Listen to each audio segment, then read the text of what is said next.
Հայաստանի եվրոպական ինտեգրումը ինձ համար առաջին հերթին հնարավորություն է ապագայի զարգացման, երիտասարդության, ժողովրդավարության ավելի արդար եւ զարգացած երկիր ունենալու համար։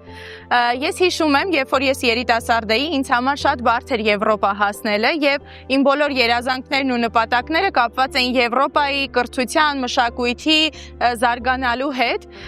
եւ հիշում եմ, թե որքան բարդ էր ինձ համար առաջին անգամ հասնելը Եվրոպա այդ ճանապարհը անցնելը, բայց հիմա ես կարծում եմ, որ այս ինտեգրումը կնպաստի մեր երիտասարդների զարգացման եւ նրանց ապագայի նոր լուսավոր շերտերի համար, քանի որ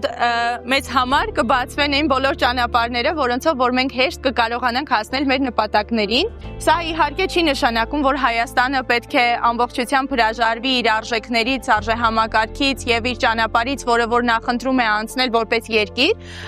Դա նշանակում է, որ Հայաստանը պետք է շարունակի պահպանել իր արտաքին հարաբերությունները եւ